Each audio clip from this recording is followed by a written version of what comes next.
자, 우리 두산에너빌리티를 보유하신 주주 여러분들 반갑습니다. 현재 시각 14시 8분인데 오늘 두산에너빌리티 2%가량 빠지고 있죠. 악재가 나왔나? 아닙니다. 뉴스케일 파워 그리고 오클로가 주가가 크게 좀 빠졌나? 그것도 아니에요. 미장이 휴장했잖아요. 그런 만큼 두산에너빌리티의 주가가 빠지는 이유는 이전에 매물대점 저항을 받고 있다라고 생각을 하시면 될 것 같습니다. 애초에 최근에 21선에 계속해서 저항을 받고 있는 모습 여러분들 확인하실 수 있을 거예요. 그런 만큼 두산에너빌리티의 본격적인 상승은 21선을 돌파하고 나서 나온다라고 말씀을 드려도 무방할 것 같은데 21선 돌파의 날 머지 않았습니다. 여러분들 지금 본질적인 재료들을 우리가 찾아봐도 두산에너빌리티의 단중기적 관점으로 주가가 올라갈 수밖에 없는 이유가 충분히 준비가 되어 있고요. 중장기적 관점으로도 올라갈 수밖에 없는 이유가 계속해서 나오고 있기 때문에 오늘 영상을 바탕으로 우리 주주분들 어떻게 대응하셔야 되는지 꼭 알아가셨으면 좋겠습니다. 저희 채널에서는 투명하게 여러분들께 전부 다 말씀드리고 있어요. 오늘 매수하시는 게 좋을 것 같다. 매도하시는 게 좋을 것 같다. 관망하시는 게 좋을 것 같다. 이 가격부터 분할 매도하자. 우리가 현금성 자산 챙겨놓자. 이런 식으로 다 말씀드리고 있기 때문에 구독 눌러주시고 빠르게 여러분들 이러한 영상 시청하셔서 여러분들 대응 전략 알아가셨으면 좋겠습니다. 영상 시작하기 앞서 구독과 좋아요 한 번씩만 부탁드리도록 할게요.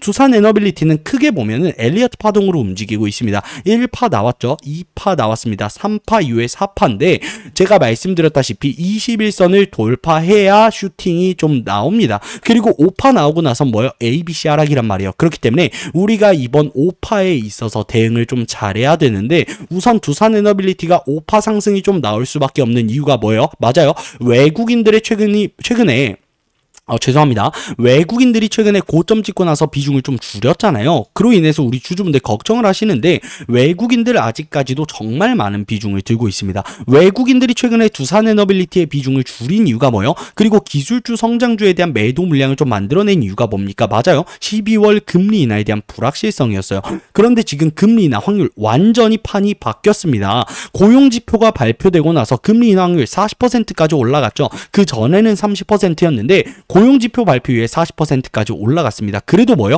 안 한다에 대한 확률이 너무 높았단 말이에요. 그렇기 때문에 11월 들어서 외국인들이 사거래일을 제외하고는 전부 다 매도 물량을 좀 만들어내는 모습을 보였습니다. 하지만 이번 주 들어서 수요일, 목요일 외국인들이 매수세를 2거래일 연속 좀 넣어주고 있어요. 오늘은 본전 찾기에 대한 매도 물량이 좀 나오고 있고 매물대 저항을 받고 있어서 매도 물량이 나오고 있는 건데 코스피가 아직 3,900에 위치해 있거든요. 3,900을 이탈한다라고 했었을 때는 우리가 플랜 B로 움직일 필요가 있는데 아직까지 3,900, 4,100 이 박스권 구간 사이에서 움직이고 있다라는 것 여러분들이 전혀 걱정하실 필요가 없다라고 좀 말씀을 드리고 싶고 최근에 이 금리 인하 확률에 대해서 다시 한번 말씀을 드리자면은 지금 85%까지 올라갔습니다. 그 이유가 뭐였냐면 고용지표 발표 이후에 금리 인하 확률이 40%였어요. 근데 존 윌리엄스의 금리 인하 지지 발언 이후에 비둘기파 연준 인사들 금리 인하 싹 다 지지한다. 줄줄이 금리 인하 지지한다. 라는 발언이 기사화되면서 여러분 어떻게 됐습니까? 외국인들의 매수세가 수요일, 목요일 2거래일 연속 들어와주면서 코스피에 대한 반등, 코스닥에 대한 반등이 좀 나오고 있다라고 생각을 하시면 될 것 같고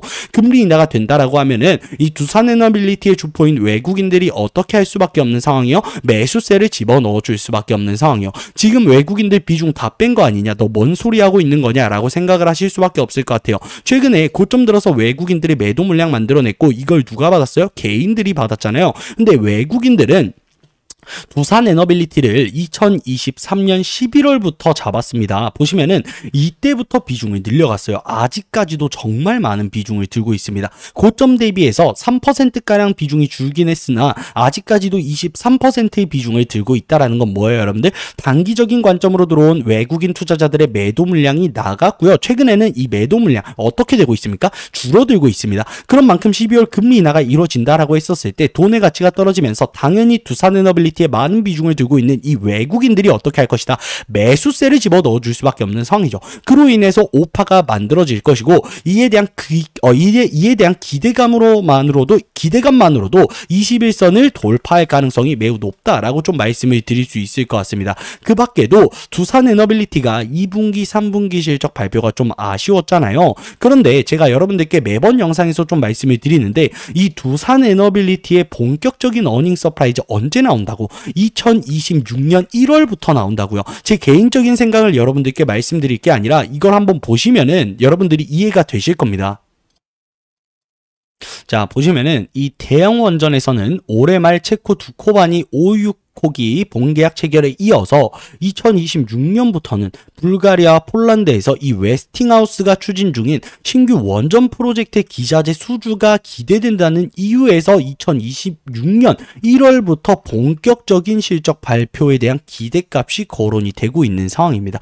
그런 만큼 지금 구간에서 두산에너빌리티 2분기, 3분기 어닝 쇼크 나왔다고 해서 매도할 필요 있어요? 없어요. 오늘 주가 마이너스 2%가량 빠졌다라고 해서 매도할 필요 있어요? 없어요? 없다라는 거예요. 그렇기 때문에 이 메이저 증권사들도 어떻게 하고 있냐? 두산에너빌리티의 목표가를 계속해서 올려주고 있고 유지시키고 있습니다. 9만원에서 11만원까지 유지시키고 있어요. 그런 만큼 지금 구간은 뭐예요? 저평가가 되어 있는 구간이다 라고 여러분들께 분명하게 좀 말씀드릴 수 있을 것 같고요. 이 실적 발표를 우리가 왜 봐야 됩니까? 이 기업이 성장할 수 있느냐 없느냐요, 사실 가장 본질적인 겁니다. 그런데 이 실적에 있어서 2026년 26년 1분기 실적 발표부터 어닝 서프라이즈가 나올 수 있다는 건 그에 따른 기대감만으로 주가가 어떻게 될 가능성이 높다? 올라갈 수밖에 없는 가능성이 높다라고 여러분들께 좀 확실하게 말씀드릴 수 있을 것 같고, 제가 앞에서 여러분들께 말씀드렸잖아요. 외국인 투자자들의 매도 물량, 이 단기적인 외국인 투자자들의 매도 물량이 줄어들고 있는 상황이다라고 말씀드렸던 만큼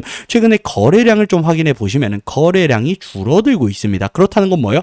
고점에서 매도 물량이 줄어들고 있다라고 여러분들이 좀 생각을 하시면 될 것 같아요. 결국에 금리 인하에 대한 기대값으로 외국인들의 매수세가 들어올 것이고, 이는 두산에너빌리티의 5파 상승을 만들어낼 것이다. 그러나 5파 이후엔 뭐예요? ABC 하락이란 말이에요. 그렇기 때문에 우리가 5파에 있어서 분할 매도를 이어가야 된다. 단기적인 관점으로 좀 말씀드리고 싶고, 장기적인 관점으로 나는 두산에너빌리티를 보고 있는 사람이다 라고 하시는 분들은 그냥 비중만 조금씩 덜어내시면 될 것 같아요. 확실한 저항 구간에서는 비중을 덜어내셔야 여러분들이 수익은 극대화하면서 손실은 최소화할 수 있기 때문에 비중을 어느 정도는 줄이시는 게 맞다라고 여러분들께 좀 말씀을 드릴 수 있을 것 같아요.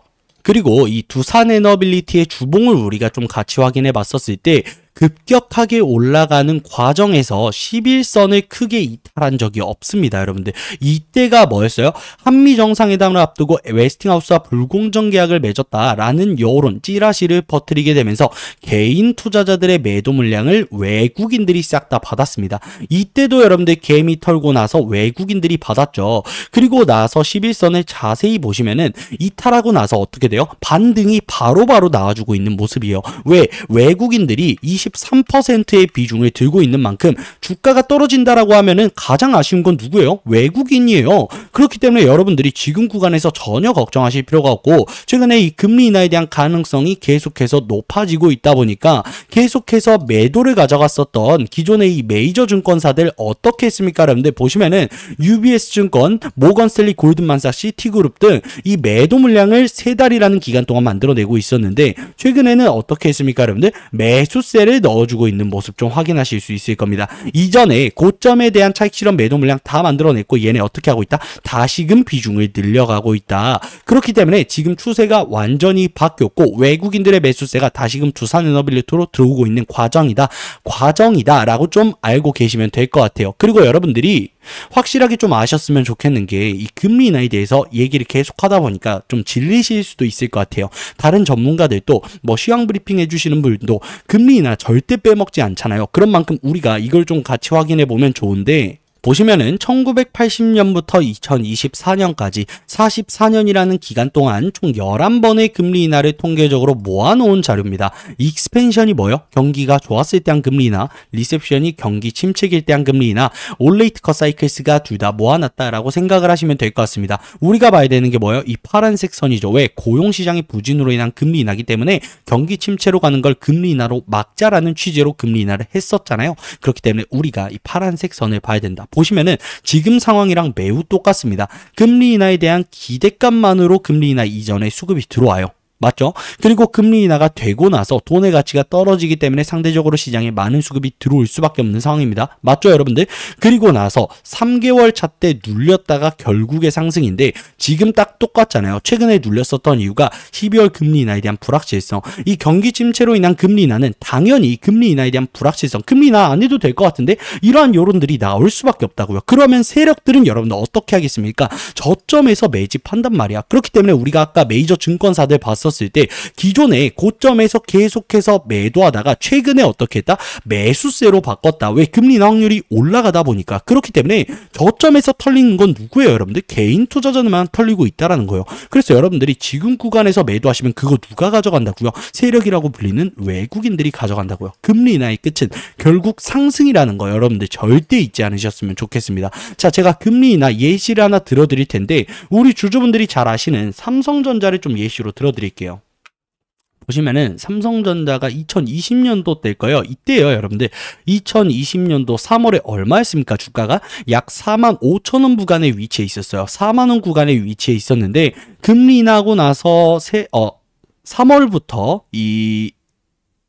1월까지 1월이죠, 여러분들. 약 10달이라는 기간, 약 9달이라는 기간 동안 여러분들 어떻게 됐습니까? 무려 10만원 부근까지 올라가는 모습을 좀 우리가 확인할 수 있단 말이에요.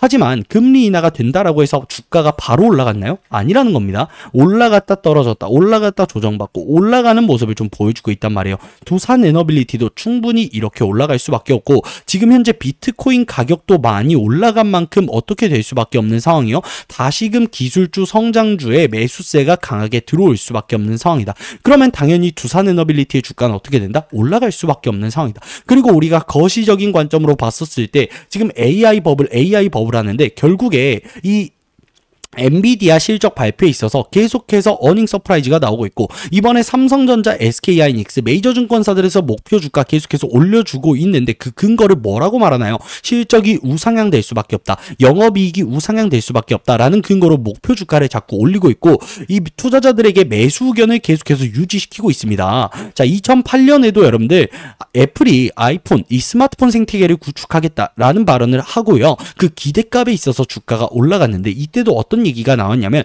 아이폰 버블이다 했었는데 결국에 어떻게 됐어요? 성공적인 사례가 됐잖아요. 그렇기 때문에 지금 시장은 AI를 중심에 두고 흘러갈 수밖에 없고 AI를 굴리려면 뭐가 필요하다? 데이터 센터가 필요하다. 그러면 이 데이터 센터를 굴리려면 친환경 에너지로 이게 굴러가나? 전혀 안 굴러간다. 뭐가 필요하다? 엄청나게 많은 에너지가 필요하다. 그렇기 때문에 뭐가 주목을 받는 상황이다? 주요 공급원으로 SMR이 주목을 받는 상황이다. 이걸 봤었을 때 이 두산에너빌리티의 주가는 근 2년 동안은 급격하게 올라갈 수밖에 없다라는 거 여러분들 절대 잊지 않으셨으면 좋겠습니다. 지금은 우리가 가능성에 대한 얘기를 하는 것도 중요한데 저는 그렇게 생각해요. 최근에 이 코스피 지수 자체가 좀 많이 눌렸고요. 두산에너빌리티의 주가도 단숨에 2만원 정도 빠지다 보니까 당연히 여러분들 좀 패닉셀도 하신 분들 계실 거고요. 힘드셨던 분들도 분명히 계실 겁니다. 그런데 어떻게 될 수밖에 없어요? 두산에너빌리티 실적 우상향 될 수밖에 없습니다. 그러면 실적이 우상향 된다라고 하면 기업이 성장할 수밖에 없는 거고요. 그럼 당연히 주가는 어떻게 될 수밖에 없는 거예요? 올라갈 수밖에 없는 거예요. 그렇기 때문에 여러분들 오늘 주가가 약 2%가량 눌리고 있다라고 해서 최근에 좀 많이 빠졌다라고 해서 전혀 걱정하실 필요가 없다라고 좀 말씀드릴 수 있을 것 같습니다. 그런 만큼 여러분들이 이러한 영상을 좀 빠르게 시청하셔서 뭐 다른 영상에선 솔직히 그러잖아요. 매도 뭐 이때 해야 된다. 뭐 이때 해야 된다. 뭐 외국인 지금 빼고 있다. 너네 걱정해야 된다. 이런 식으로 하는데 사실 본질적인 근거를 우리가 체크해 봤었을 때는 올라갈 수밖에 없지 않나. 저는 정말 그렇게 생각을 합니다, 여러분들. 우리 주주분들도 사실 두산에너빌리티 매수하신 거 올라갈 수밖에 없다라고 좀 생각을 하시잖아요. 솔직히 말씀을 드리자면. 그렇기 때문에 지금 구간에서 단기적으로 좀 힘들다고 우리가 매도하지 말고 한 발자국 두 발자국 좀 더 앞으로 나가서 좀 상황을 크게 보자라고 여러분들께 말씀드릴 수 있을 것 같아요. 저희 채널에서는 여러분들께 투명하게 모든 것들을 다 말씀해 드리고 있습니다. 그런 만큼 구독과 좋아요 큰 힘이 되니까 꼭 한 번씩만 부탁드리도록 할게요.